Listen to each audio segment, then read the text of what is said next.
Começamos então mais uma interativa ao vivo e à noite de hoje o debate vai ser: por que voltar às aulas? E eu estou aqui com a promotora de justiça Rosângela Correia da Rosa e com a psicanalista Tatiana Biazus. Nessa noite vamos falar um pouco da problemática do ensino, do aprendizado e os efeitos dessas aulas não presenciais. Então, quero agradecer a presença de todos, mandem seus comentários, que na medida do possível nós vamos responder. Então, de primeira mão, vou passar a palavra para a promotora. Muito obrigada, Rosângela, por estar aqui conosco na Interativa. A Rosângela, que já participou dessa edição impressa do mês de agosto. Por que o Ministério Público lançou esta campanha do retorno às aulas? Boa noite. Primeiro, agradeço o convite, de participar aqui nesse ambiente tão acolhedor e poder pensar um pouquinho sobre o retorno às aulas aqui na região central do estado, Mas essa campanha não é uma campanha só nossa, aqui da Promotoria Regional de Educação de Santa Maria, é uma campanha do Ministério Público do Rio Grande do Sul, que vem desde o primeiro momento da pandemia acompanhando primeiro, a suspensão das aulas, quando nós fomos surpreendidos pela situação da Covid-19, e logo depois, já em meados de maio do ano passado, nós já começamos a trabalhar para acompanhar de que os municípios, as escolas privadas, as escolas estaduais, nos dividimos, nós somos 10 promotorias regionais de educação no estado, então cada grupo acompanhou um segmento, para que se tivesse condições de preparar um retorno. Quando tu prepara o retorno, não significa que tu vai voltar naquele momento, mas se nós não tivermos o planejamento, nós não voltamos nunca, E nós tivemos uma grande dificuldade no Brasil, A gente sabe que a Organização Mundial de Saúde apontou isso, o Unicef também, que são organismos internacionais, que o Brasil foi um dos últimos países a retornar, nós ficamos muito tempo. Então, o Ministério Público, depois de fazer esse trabalho, de trabalhar com os gestores, das escolas começarem a abrir, ainda no sistema híbrido hoje, aqui no estado do Rio Grande do Sul, nós verificamos que muitos alunos não estão voltando para a escola. Muitos pais estão fazendo a opção pelo remoto sem que haja uma justificativa de saúde. Não são crianças de grupo de risco, não são crianças que têm qualquer dificuldade que não pudessem frequentar e com os cuidados, com os protocolos, estar na escola. E se pensou em sensibilizar os pais, fazer com que eles pensem sobre isso. Essa é a ideia da campanha que o Ministério Público está fazendo, Silvana. Muito bem. Tatiana, eu vou passar a pergunta para ti, porque eu acho que nesse aspecto, por que tu acha que esses pais estão com tanto medo e quais são os efeitos no psicológico, no aprendizado dessas crianças e desses adolescentes? Boa noite a todos. Obrigada pelo convite. Muito legal o espaço mesmo. É complicado, Porque a rede particular a gente viu de um jeito e a rede pública a gente está vendo que os pais não estão conseguindo levar as crianças para a escola. E o que eu estou percebendo, assim, o aumento de ansiedade, a importância do convívio social, A gente pensa como, para a gente se tornar sujeitos, a gente tem que ter interação com o outro, E quando a gente nasce, a gente tem interação com a mãe e com o pai. Posteriormente, a partir dos 2 anos, a gente tem que ter essa interação com o outro, que o outro, o social, vai nos tornar sujeito. E essa criança está dentro de casa. Em casa, isolada, Então a gente está vendo uma apatia, nas crianças, uma vontade de não estudar, e tem o Enem, que está com poucas pessoas inscritas, isso é impressionante, assim. Então, tu pensa desde o pequenininho até a criança com pré-escola ali, na adolescência, sem escola, e depois tem a criança, já um adolescente, sem vontade, sem desejo, sem buscar alguma coisa, sem ter uma competência, sem acreditar nele, Então é preocupante, bem preocupante, assim. E essa questão, Rosângela, das escolas privadas e das escolas públicas, como é que o Ministério Público está vendo essa distinção e, inclusive, o acompanhamento? Na nossa fala anterior, tu nos disseste que, na realidade, as reclamações do Ministério Público estão vindo muito mais das escolas privadas, das crianças e dos pais das escolas privadas, do que das crianças da escola pública. Comenta para a gente como é que está essa situação.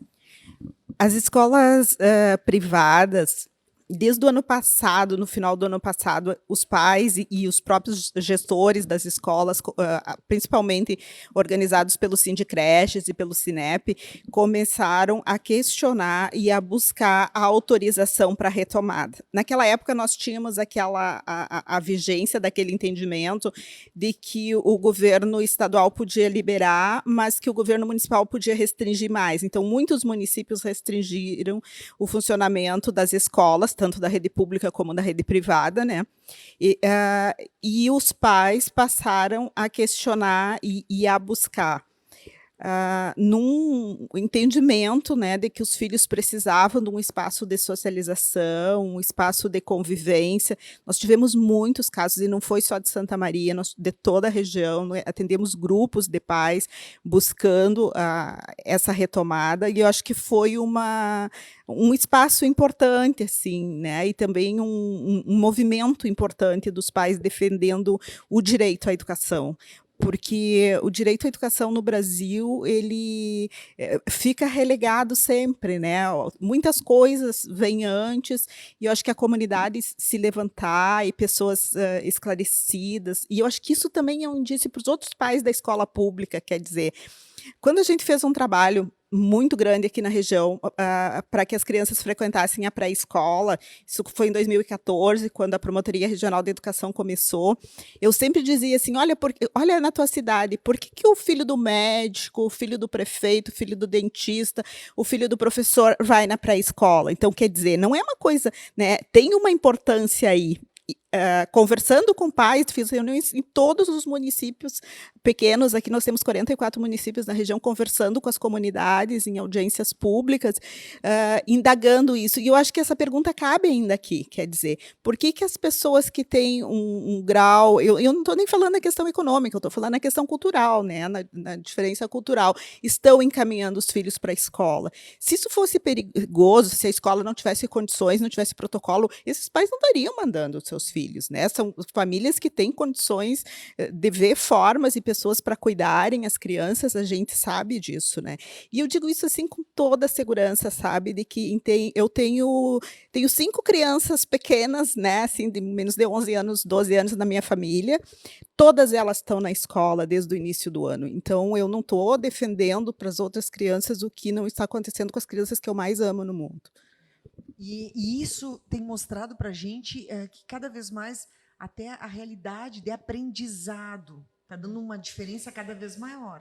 Porque, como a Tatiana comentou anteriormente, aqui no Brasil nós temos o único caso no mundo com crianças com mais de 500 dias sem estar nas aulas. O quanto isso significa de déficit de aprendizado e o quanto isso vai se tornando cada vez mais distante para a questão da motivação, do acompanhamento do estudo, né, do hábito do estudo, eliminar a evasão escolar. Então, a preocupação que eu tenho visto, inclusive na matéria que foi colocada na interativa, que mais de 70% das crianças relataram dificuldades de aprendizado pela questão do remoto. Ou seja, as crianças não estão preparadas, principalmente crianças menores, né, em faixa de alfabetização, para viver nesse mundo virtual sem a socialização.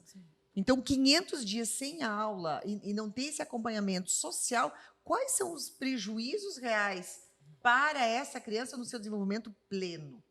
Né? Ela não tem como se desenvolver plenamente, né? Não tem.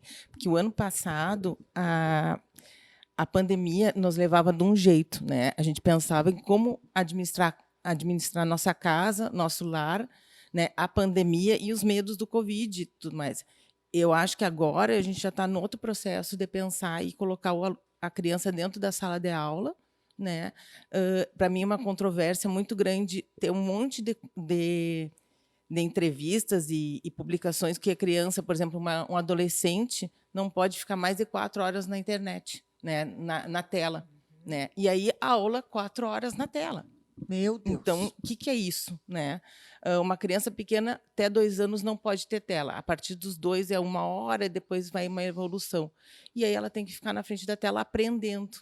Né? E ela usava a tela para descansar ou para jogar, e agora ela tem que aprender. Isso na cabeça dela é muito confuso. Ela não consegue, muitas vezes, não todas, além da questão que, se a gente pensar nas outras classes, não, né, numa classe mais desprivilegiadas, assim, eu diria, ela não tem todo o instrumento que tem para poder aprender. Então, por isso eu acho, né, Silvana, esse déficit, né, de não tem como aprender, né? Então ele tem que voltar para o colégio, para a escola. Eu não vou dizer tem no sentido obrigatoriamente, mas eu acho que a gente tem que incentivar isso, o aluno, né, em todas as faixas etárias, cada um, por exemplo, uma faixa etária pequena, as crianças de tipo 5, 6, alfabetização, quem é que vai alfabetizar em casa? Né? Qual é mãe e pai que tem condições de parar seu trabalho e cuidar de um filho? Né? Numa alfabetização, uma criança na pré-adolescência, né? Com toda a sexualidade, todas as coisas, como é que vai dar amparo? A escola é o outro olhar, né? Não, Sobre o até sujeito. em relação à violência doméstica. Sim, Muitas sim. vezes a escola tem um papel de agente que cuida, que alimenta, e que muitas vezes é o primeiro a perceber esses distúrbios, que muitas vezes a violência que acontece em casa, se agora está em casa, como é que tu vai diagnosticar isso? Na fala que a promotora falou, achei muito importante, que é a questão, por que tanto medo? Então, é isso que é uma coisa que eu acho que a gente deveria abordar. Por que tanto medo? Se médicos, dentistas, outros profissionais que lidam todos os dias com as doenças, com os riscos, e sabem que na escola existem todos os protocolos de higiene e de segurança, inclusive a questão das escolas, elas receberam todos os equipamentos de proteção, né, promotora?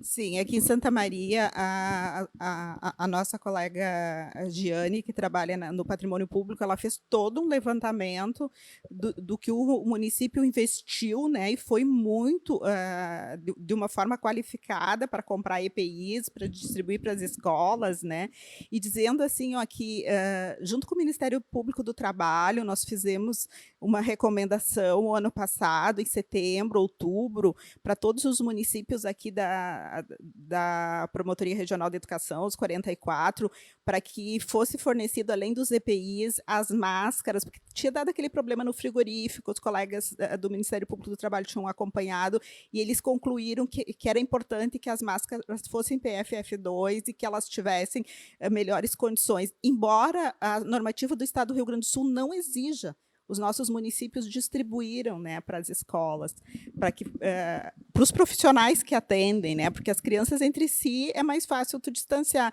mas o professor ele circula, ele se aproxima das crianças.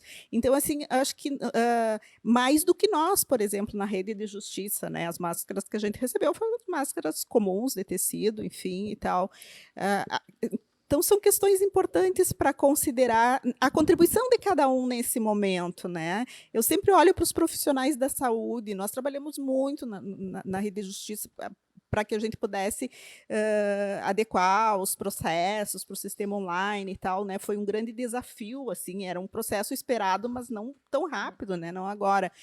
Mas a gente verifica assim, que os profissionais da saúde, desde o primeiro momento, eles estiveram cuidando de todos nós. Né? Quem não teve uma pessoa que precisou atendimento de saúde, de hospital, e estavam ali à frente, né? Claro que tinha algum risco, mas tem protocolos, eles trabalham com isso há anos, a gente nem sabe quanta coisa leva à contaminação. Então, nós temos que aprender, dominar esse conhecimento e organizar e cada um fazer a sua parte, não tem outra forma. Eu acho que se existe medo, talvez tu possas contribuir mais que eu, tem que trabalhar com os profissionais em relação a isso, mas a gente não pode ficar estagnado. Interessante, desculpe, interessante porque a escola está preparada para isso, né? Tem EPI, está preparada para isso, né? Então, acho que não teria o medo é de outro lugar, né? É de outro lugar, é do inconsciente, porque não, né? Claro que a gente tem medo, pode ter casos, mas se a gente está preparado, a parte do pessoal médico e o pessoal da saúde, não tem casos, né? Não tem mais tantos casos e o caso de passar um colega para o outro não tem quase, por causa dos protocolos. Então, acho que a gente está muito mais seguro, né, se a gente fizer o protocolo correto, digamos assim. Eu preciso falar aqui que a gente já está com uma audiência muito legal. Olha só, eu preciso falar aqui, ó, Inês Passe, ela está falando da SMED de Ivorá. Nós temos aqui o pessoal de Unistalda, deixa eu achar aqui quem são as pessoas. Ivorá, tem várias pessoas de Ivorá. Tem aqui a Natália Pérez, que é de Itaara, muito obrigada, Natália, coordenação da M Centro. O pessoal da região todo está aqui participando. Nós temos a Eubília Nazário, que é da Escola Estadual João Aquino, de Unistalda também.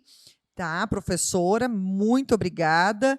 Tem também aqui a Deise Masdorf, que é da Escola Municipal La Salle, de São João do Polesine, está aqui conosco. Vários profissionais estão assistindo conosco aqui. O Ricardo Schultz, do município de Cerro Branco. Estamos até com Cerro Branco aqui, promotora. Olha aqui, ó, todos os municípios. Ó, Dirce Aguiar, boa noite, promotora Rosângela. Bom, a Dirce eu não posso falar porque ela tem um textão aqui, eu vou ficar 2 horas lendo. Dirce, muito obrigada pela tua participação. A Secretaria de Educação de Dona Francisca também. Então, nós estamos com toda a região aqui participando. Santiago, Patrícia Facim de Santiago, muito obrigada. Tem várias pessoas participando, muito obrigada pela participação. Mandem seus questionamentos, porque acredito que esse seja um tema muito importante. Quando nós falamos do retorno, tem 2 aspectos, né, promotora? Uma é do professor estar presencial, que começou hoje, né? Em Santa Maria, porque muitos dos municípios aqui da região já começaram em maio. Graças a Deus. E temos ainda mais algum outro município da sua região que não retornou? Nós temos um único município dos 44 que ele tem uma situação diferenciada com um espaço de extração de mineral no município e tem um pouco de está se preparando, que é o município de Caçapava.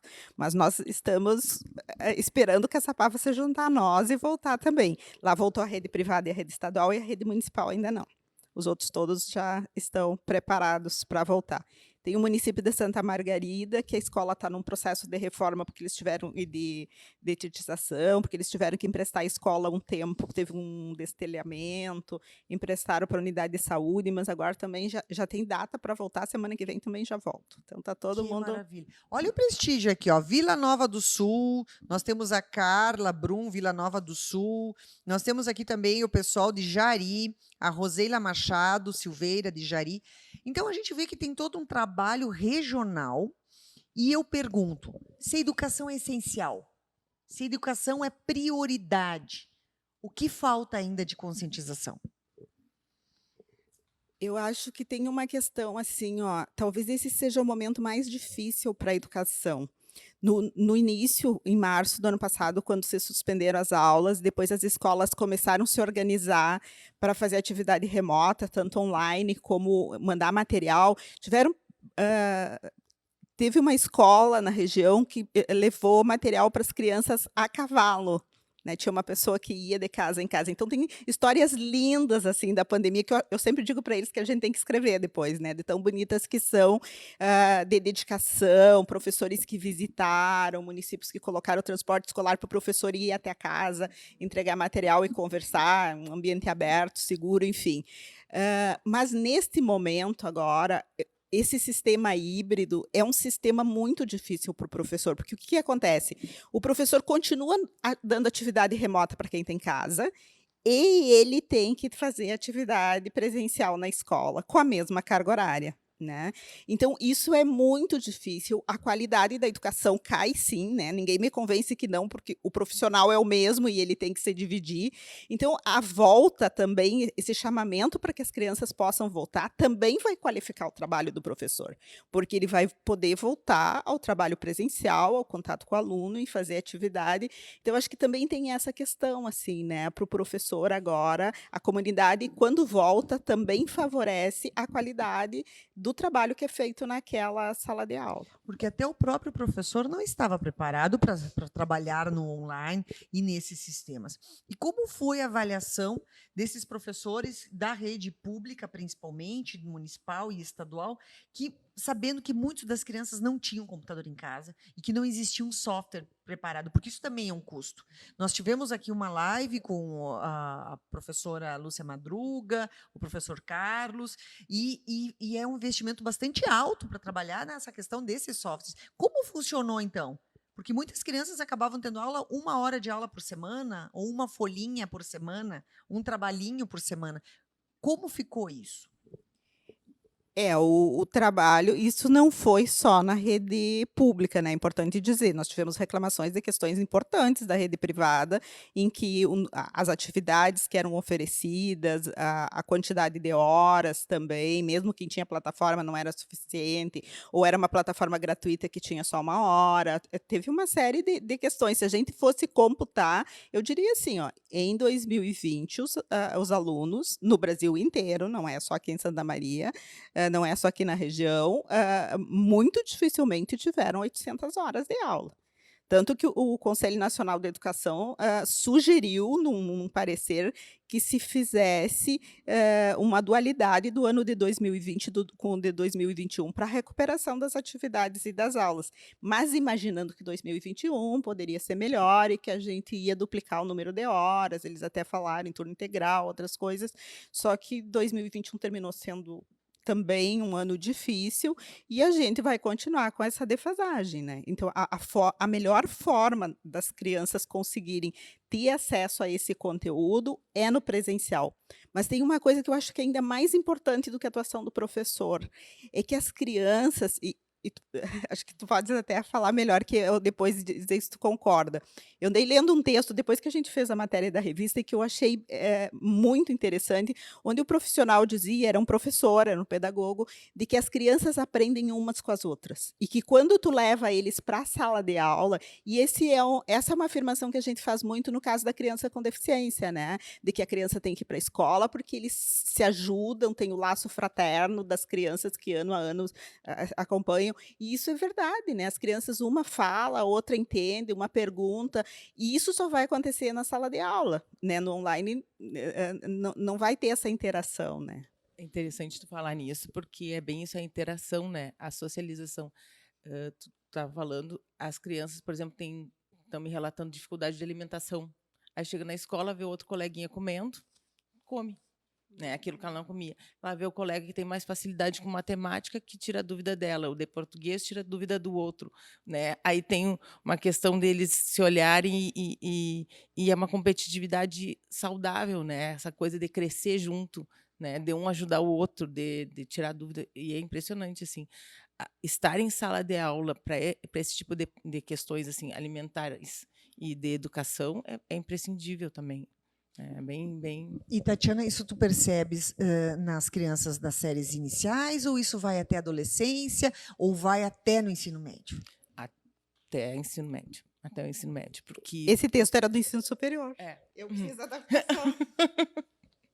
Sim, a Universidade Federal de Santa Maria ainda também não voltou nas aulas presenciais. Inclusive, nós tivemos uma live aqui com os diretores de hospital, e estava aqui a doutora Elaine Resner, que é a diretora do Hospital Universitário, e ela estava extremamente preocupada como que vão formar os novos médicos se não tem aulas presenciais. Como que tu vai desenvolver habilidades cirúrgicas, por exemplo, sem aulas presenciais? Não tem como. Então, isso é uma problemática que vai desde as séries iniciais até o final do ensino superior. Sim, todas as fases, por isso que quando tu me faz a pergunta, assim, né, eu na mesma hora minha mente começa assim, 3, 4 anos, o que preciso, 5, 6 anos que precisa, adolescente que precisa, ensino superior que precisa. O ensino superior também precisa socializar, precisa tirar dúvida um com o outro, né?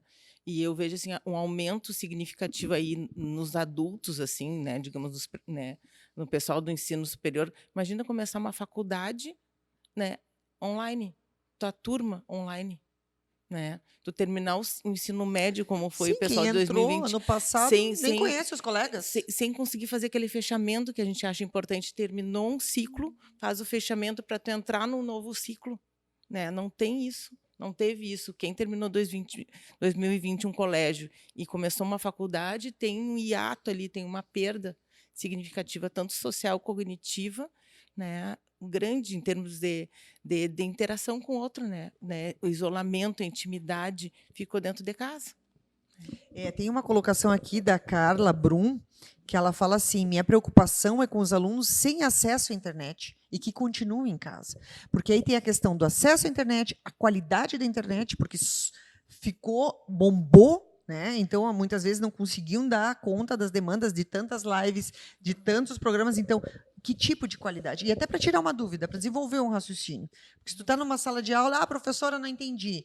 Eu falei uma coisa. Se tu está ali num grupo de um Zoom que tem 100 alunos, como que tu vai tirar uma dúvida? Muitas vezes nem vai tirar a dúvida. Pega o aluno tímido, ele não pergunta. Ele não vai pergunta em nada. sala de aula, ele não vai perguntar no Zoom. Ele vai estar com a câmera desligada, né? Provavelmente pensando em outras coisas ou como falar em sala de aula, ele não vai perguntar, né? E eu tenho escutado alguns relatos de alguns pais que as crianças ficavam dormindo. Entravam, marcavam presença e iam dormir. E muitos dos pais, né, promotora, diziam assim, não, esse ano está horrível, eu vou deixar, deixa, de noite eu dou uma revisada, no meu terceiro turno eu reviso. Só que os pais não têm essa formação acadêmica preparada, né? A gente não fez pedagogia, matemática, português, enfim, dependendo da disciplina, para conseguir dar uma aula de qualidade. E aí, cada vez mais, vai ficando aquém esse aprendizado. E pensando nos alunos, por exemplo, conversei com alguns alunos que... por que tu não volta para a sala? Eles fizeram tudo prova online, né? A prova online, provavelmente, com consulta. Alguns, né? Não estou dizendo todos. E aí, como é que eles vão voltar para a sala de aula e fazer uma prova? Né? Aí eu acho que entra o professor poder, de repente, ter uma criatividade e aprender a fazer uma prova, digamos, um pouco mais coletiva, colocar o coletivo mais, né, como importante na sala de aula e não deixar tão individual, já que a gente ficou 1 ano e meio no individual, né?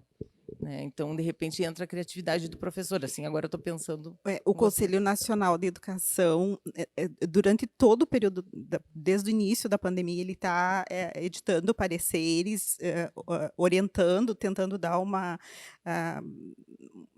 uniformizada, digamos, a nível nacional na educação básica, obrigatória, na educação superior também. E o Conselho fala na retomada das aulas de que deve existir uma avaliação diagnóstica, né, verificando qual é a situação desse aluno. Só que nós precisamos sempre lembrar, diagnóstico, né? O que tu faz diagnóstico? É para te fazer alguma coisa com isso, não é só para dizer sabe ou não sabe e rotular esse aluno e pronto, né?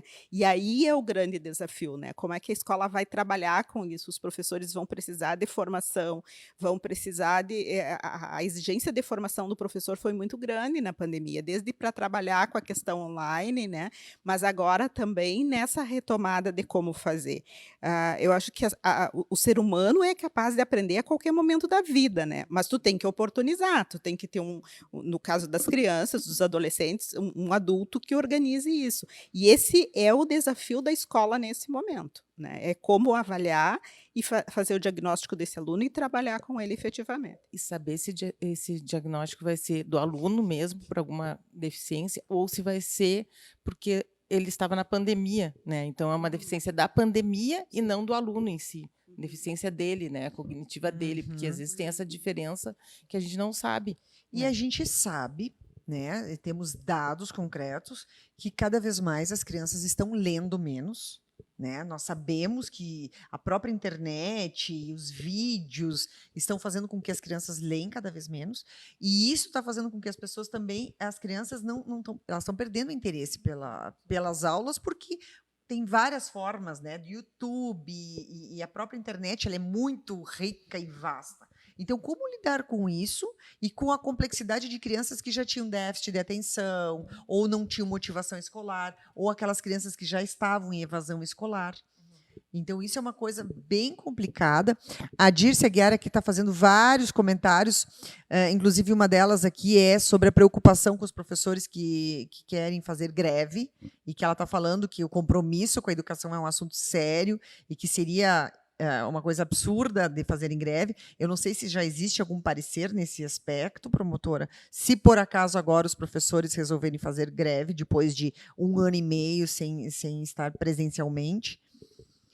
Bom, nós temos, eu acho que os professores da rede estadual já colocaram essa questão da greve em votação e a categoria numa maturidade, né, eu acho que precisa ser elogiado, afastou a questão da greve, né, eles disseram que não iriam fazer isso, foi lá, quando a gente estava saindo da bandeira preta na metade de maio, né, eu participo de uma mediação no Tribunal de Justiça em relação à volta às aulas com os sindicatos, e isso foi discutido, eles trouxeram essa resposta, então acho que é uma questão importante, assim, porque é difícil para o professor também, nesse momento, ele tem que... Como é que vai fazer? Como é que vai recuperar isso depois, né?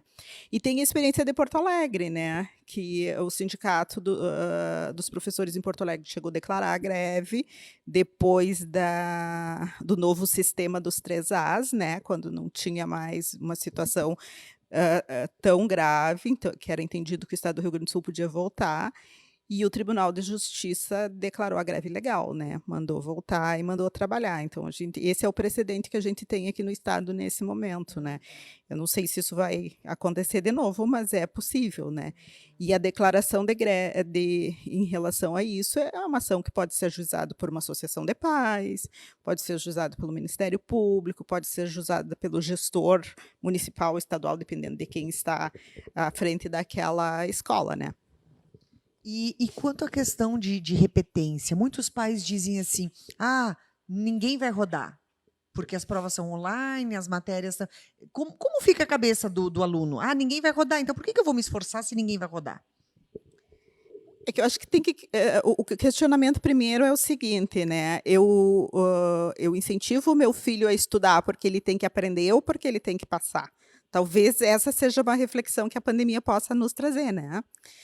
O que é mais importante? Se eu estou ali para aprender, eu sempre vou aprender mais, além, inclusive, do que é necessário para passar, né?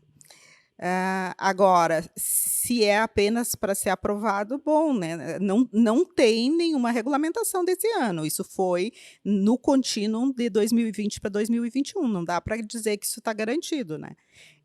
Se não sair nenhuma normativa, vai ter avaliações e vai ter aprovação e reprovação. Por enquanto, é isso que tá valendo, né? Eu acho que o diálogo ajuda, né? O diálogo escola, pais e alunos, né? Se todo mundo conversar, eu acho que a gente consegue achar um mínimo múltiplo ali, né? Para poder discutir isso, porque senão realmente os alunos vão começar a ter já a evasão, que eu já estou vendo, né? Essa questão da evasão na questão pública mais, e os alunos não conseguem participar, né, agora eu estava falando, Silvana, essa questão da internet, assim, eles vão procurando várias outras coisas e por que não aprendem o que eles gostariam de aprender? Porque antes da pandemia já tinha problema de educação, né? E eu acho que só ficou agravado com a pandemia, mas já vinha, né, algumas coisas vindo antes. Então a gente agora tem que retomar o passado e mais o presente, né? Mas os alunos e os jovens, eu acredito muito nessa geração, se eles querem mesmo, eles têm muito potencial, muito potencial. O problema é, será que eles querem? Está muito cômodo ficar em casa, dormir até mais tarde, fazer o trabalho depois, assistir a aula depois, né? E o medo paralisou muitas famílias com muito medo. Então, é uma decisão individual. Até tem uma pessoa aqui que está dizendo que a maior preocupação... Agora me perdi aqui. Aqui tem uma pessoa que está falando assim, da preocupação buscar estratégias para a recuperação, né, que é a professora Janete Mota, e avanço do aprendizado, principalmente os alunos que estão no remoto. E tem uma outra pessoa que escreveu aqui, que ela, se o aluno quiser ficar em casa, ele pode ficar em casa? Por enquanto, ainda pode, porque ainda tem o direito de opção, né? Mas vai ter um momento que isso vai ser levantado da legislação e que as pessoas, porque o ensino é obrigatório, né? Agora a questão é assim, eu acho que tu sensibilizar, dialogar, né, como tu disseste, e ver o que está fazendo esse aluno ficar em casa. Não é possível que um adolescente, por exemplo, possa pensar que é mais agradável ficar dormindo o dia inteiro do que conviver com seus colegas, com seus pares. Deve ter alguma questão aí. E aí vem as questões de saúde mental, que elas estão aparecendo muito, né? Todas as redes reportam a isso, né? E a gente tem visto, principalmente na adolescência, aquele momento de rebeldia, né, Tati? E dizer, eu não gosto da minha turma, eu não gosto da minha professora, eu não gosto da minha escola, eu não quero ver essas pessoas e eu quero ficar em casa. E aí de repente, dentro dessas circunstâncias, vai criando um maior isolamento social ainda, e os pais vão ficar mais cômodos em deixar essa criança, esse adolescente, em casa, porque ele já não queria mais ir na escola. E aí, como lidar com isso, Tati? Como fazer trabalhar com as adversidades e saber que nem sempre tu vai ter teus melhores amigos numa sala de aula, que nem sempre tu vai gostar de todos os professores, e como lidar com essas adversidades e mais o medo. Tem aqui, ó, a Maíra Couto está falando que se as famílias optarem por seus filhos permanecerem em casa, elas terão direito de ficar em casa. Ela está dizendo isso aqui.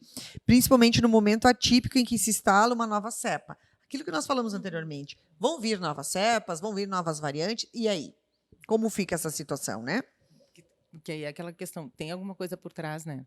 Não, entende? Não, ele não está em casa por nada, assim, realmente já tinha uma timidez, provavelmente, e aí toda a questão pandêmica já deixou ele mais em casa e ele não quer ir, e a gente tem que conversar com esse adolescente, tem que entender por quê, né? Tem escolas particulares que eu vejo que o momento que tu optou para ir presencial, tu tem que ir presencial. Ou outras escolas tu pode ir presencial, pode não ir, né? Dependendo. E aí eu vejo os adolescentes, tá chovendo, não quer ir. Não quer, a constância, a disciplina. E começa não, né? Aí como é que tu vai para o professor também, né? Ele espera, digamos, 10 alunos na sala de aula, aparece 5, né? Então é muito difícil tanto para o professor quanto os alunos, quanto eu diria assim, os pais, na minha opinião agora muito assim, sentar e conversar com com seu filho e saber por quê, né? Tu não quer ir para a aula, porque os pequenos eles se adaptam rápido. Eu sinto assim uma adaptação muito rápido e as crianças até 12 anos eles querem ver os colegas. Eles querem ver os colegas, eles têm medo. O que eu noto assim, eles têm medo assim, ó, Tatiana, eu vou para o colégio, como é que eu vou fazer? Estou de máscara, eu quero abraçar o meu colega. Aí é uma coisa mais afetiva que eu sinto, uma falta afetiva que eles sentem. Os mais velhos já têm uma coisa assim, será que eu vou ser aceito? Muito obesidade, né? A gente todos engordamos na pandemia, então entra aquela coisa do gostar, do outro nos olhar, será que eu vou estar curtida? Então, eu tô horrorosa. Então, tem outras coisas por trás, né? E até procurar ajuda profissional, né? A família perceber que em determinados momentos a situação, só o diálogo familiar não vai ser suficiente, né? Acho que ter algum, não sei se tu diria, posso fazer uma pergunta, Silvana? Claro, claro. Se tu, daria alguma dica, assim, de alguns sintomas que os pais podem perceber e que acendem uma luzinha amarela de que, olha, eu tenho que ir além, não vou conseguir sozinho resolver. O que tu diria?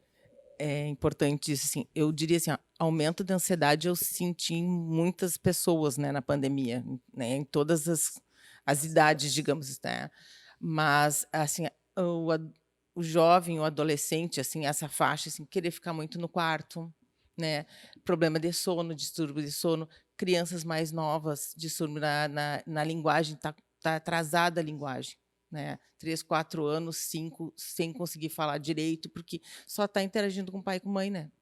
Então, essas coisas assim, que a gente está fora mais ou menos do que a gente espera, né? Tá.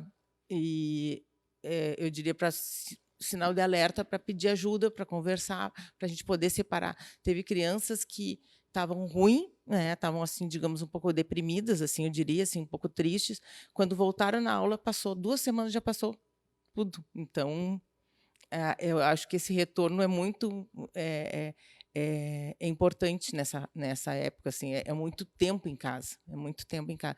E outra questão é a identificação, né?